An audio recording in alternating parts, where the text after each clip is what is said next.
Why is it that some people are more successful than others? And a friend of mine who's been working in this industry for many years told me a story that I think you'll enjoy and which I found very relevant. He said that he invited, as the deacon of his church, he invited a Jewish gentleman to come to his church, a Christian church, and speak to the congregation on comparative religion, how the Jewish religion compared with the Christian religion. Well, the Jewish gentleman came after several weeks, and he stood up and he began his talk. And he said, "Ladies and gentlemen," he said, "I've examined your books and I've examined our books." He said, "I've examined your basic teachings and I've examined our basic teachings, and I've come to this conclusion." He said, "The Bible and the Talmud and all of our books say that the two great rules of life are to love God and to love your neighbor as yourself." He said, "Ladies and gentlemen, all else is commentary. All else is commentary." He said, "We've been working in the field of success for 25 years, and we sat down around the table not too long ago, and we said, what is success? What are the determinants of success?" And the unanimous conclusion was simply this: ladies and gentlemen, success is goals, and all else is commentary. Success is goals, and all else is commentary. And I don't think there's anything that you'll ever learn that is truer than that. We've talked about many different laws, the law of attraction, law of correspondence, law of belief, expectation, and so on. But you find that the only way to utilize all of those laws, or the easiest way to utilize all of those laws, is just to simply set a goal. When you set a goal, what do you believe in? A goal. What do you expect to happen? A goal. What do you attract into your life? People and circumstances in harmony with your goal. What does the law of correspondence affect? Your outer world will harmonize with your inner world with your goal. What do you concentrate on? Your goal. What do you plan in your subconscious? Your goal. What do you use as for the law of substitution? A goal. A goal makes it possible for you to bring to bear all the laws of the universe to help to make you successful without even thinking about any of the laws. That's why in every single study of successful men and women, you find intense goal orientation. And yet, even knowing that success is dependent upon goals, crucially dependent upon goals, we find that less than 5% of the population have goals at all. I once wrote a paper or an article for a newspaper, and the quote they pulled out of the newspaper was, "Those who do not have goals are condemned forever to work for those who do." If you don't have goals for your life, you're condemned forever to help other people achieve their goals. In fact, in 1953, one of the famous studies... Write your goals down. That's so important. I teach my staff around the world, put your goals in your journal. Because one of the major people you want to study is yourself. Say, here's the list of goals I put together 3 weeks ago. Here's the list of goals I put together 2 years ago. Here's some of the changes I made, rearrangement of my priorities. I scratched these off, I put these on, I've gotten these. Study your accomplishments, study what your desires are. Put them on paper, write them down. Here's another reason for writing your goals down. It shows you're serious about doing better. And to do better, you gotta get serious. You don't have to be grim, but you must be serious. Everybody hopes things will get better. Everybody hopes. Poor people hope. That ought to tell you something. It means the future does not get better by hope. It gets better by plan. I used to have the affliction called passive hope. It's an affliction. It's bad. Probably what's even worse than that is happy hope. Now that is really bad. That's bad. Happy hope. The guy's 50 and he's broke and he's still smiling. See, that's not good. So get serious about your goals. Put them on paper. Write them down. There's all kinds. His goals, her goals, their goals. Business goals, financial independence goals, family goals. I mean, there's so many things to work on this that if you don't get busy and work on it, sure enough, the time will pass. And sure enough, 5 years from now, you'll wind up where you don't want to be, wearing what you don't want to wear, driving what you don't want to drive, being what you don't want to be. Now's the time to fix it. In 1953 at Yale University, they did a survey amongst the graduating class of seniors, and they asked them, amongst other questions, do you have goals and have you made plans for their accomplishment? They found that only 3% of the graduating seniors of one of the most favored classes that ever graduated from an Ivy League college in America had goals. Well, they went back in 1973, 20 years later, and they asked them, amongst other things, how much money are you worth today versus how much you were worth in 1953? And they found that the 3% who had set goals at the beginning of their careers were worth more in financial terms than the entire other 97% put together. Now, this is a phenomenal accomplishment, but it is not unusual. As a matter of fact, every statistic that I've looked at in studying goal setting, and I have been a fanatic on the subject of goal setting for years, shows that only 3%, 1 in 30, has clear, specific, written goals with action plans for their accomplishment. Now, let me say this, is that the ability to set goals and the ability to make action plans for their accomplishment is the master skill of success. It is the master skill.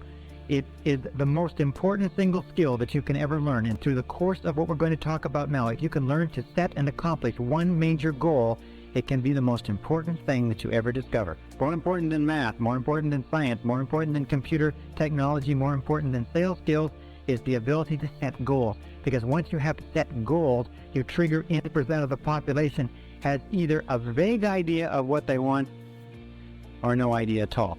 And by the time this session is over, I'm sure that will be changed a little bit for you. Setting goals is the master skill of success.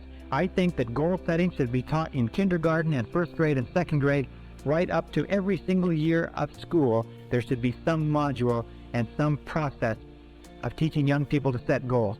It would guarantee greater success, faster and easier in life than any other single skill that a person can develop. No matter how old you are, no matter where you are today, the sooner you learn to develop the master skill of success by practice and repetition over and over again until you become completely focused as a goal-achieving human being, the sooner you learn it, the faster you will accomplish great things in your life. Now, an interesting point, each of us has what we call a failure mechanism in life. The failure mechanism goes off automatically. The vast majority of people fail to live up to their potential. They fail to become everything they're capable of becoming, over 80%. And the failure mechanism is what we call the comfort zone. It's the tendency to fall into a comfort zone, to do what is easy, not to avoid making the efforts necessary to succeed. Now, this failure mechanism goes off automatically. From the time we are infants, we talked earlier about the pleasure principle. We always move toward what is pleasurable, what is easy, what is fun, what is enjoyable, and we move away from what is uncomfortable, what is difficult, what requires discipline, what requires effort, and so on. However, the only way to override this failure mechanism is by activating your success mechanism. And your success mechanism is triggered by a goal. Whenever you write out a goal, you override the failure mechanism. Whenever you think about a goal, you override the failure mechanism. You see, when you set a goal, it releases positive energy, it builds up drive and desire, it gives you persistence, it gives you clarity of thought, it gives you intensity of purpose, and it moves you forward towards your objective. The only way you can break out of the comfort zone is by setting goals that are progressively higher than anything that there were no really good goal-setting methodologies. And in this course, I'm going to teach you a goal-setting methodology that is absolute dynamite, considered one of the best goal-setting methodologies that anybody's ever seen. But if you don't know how to set goals, I can tell you how to set goals, to set goals all day, and it wouldn't do you any good. You can go through 12 to 15 years of school in our society and never get 1 hour on goal setting. Imagine 12 to 15 years. I've taken a postgraduate degree in business from a major university, and never once did they spend 1 hour talking about how to set and achieve goals. Never once did they discuss the master skill of success. Well, after this course, you're going to know how to set goals, so that won't be a problem. Now, the third reason why people don't set goals, and this is in order of increasing importance, is fear of rejection. The fear of rejection, as we talked about before. One of the most profound and powerful fears in our life is the fear of being criticized or ridiculed by other people. And every one of us, as children, when we were young, we said, I want to do this, I want to be a fireman, I want to go here, I want to go there. And we had somebody say, ah, that's stupid, or you can't accomplish that, or don't be silly, or you're too small, and so on.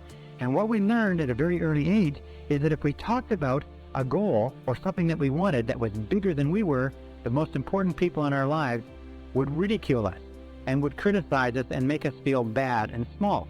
So unconsciously, we made a decision. If you want to get along, you've got to go along, so we don't talk about our goals. That way nobody criticizes us. Now, as adults, we fall into the trap, an unconscious habit. We fall into the trap of not setting goals at all, and not talking about goals and not thinking about goals, then nobody can criticize you. And I will tell you this, that 80-90% of the people around you, if you decide you're going to do anything from finding a new parking spot to finding a new job or a new marriage, they will tell you that it can't be done. They'll tell you all the reasons, and they'll line them up, and they'll try to discourage you from doing anything different than you're doing. So here's the key. Keep your goals confidential. Keep goals confidential. Don't discuss your goals with anybody, except that the great majority of people are threatened by anybody who has a goal. They're worried. It makes them feel inferior and inadequate because they don't have goals of their own. So only discuss your goals with people who also have goals of their own. Discuss them with the people close to you whose help you need to accomplish them, but just don't discuss your goals with people at random, and don't give them a chance to shoot the goals down. Now, the fourth reason why people don't set goals. This is the top of the list.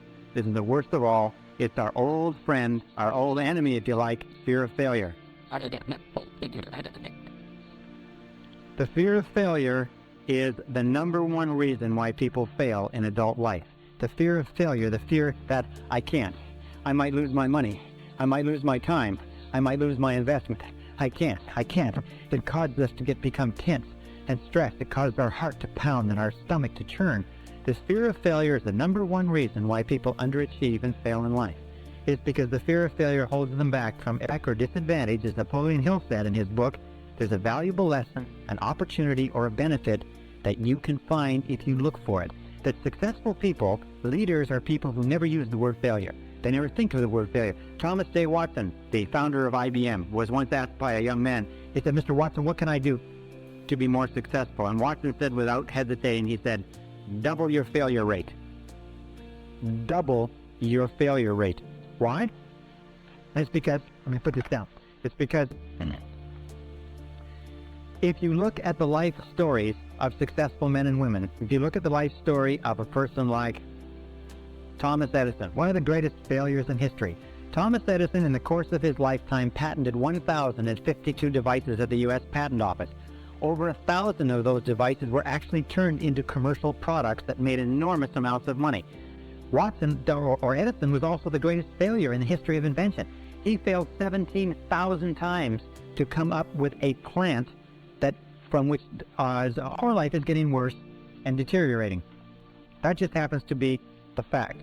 However, when we set goals, we can control the direction of change, and controlling the direction of change is the key to our success. So that everything that happens in our life is goal directed. It is toward something that we want. It is toward improvement. It is in the direction of our highest ideals rather than random. See, nobody fears change if it's in the direction of something that they want.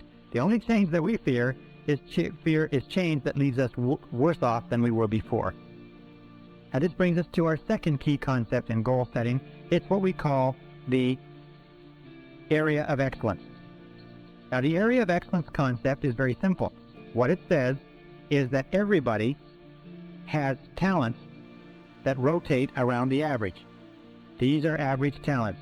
We are better at cooking, worse at math, better at communicating, worse at selling, better at speaking, worse at history, and so on. We all have talents, but it also says that every one of us has talents somewhere.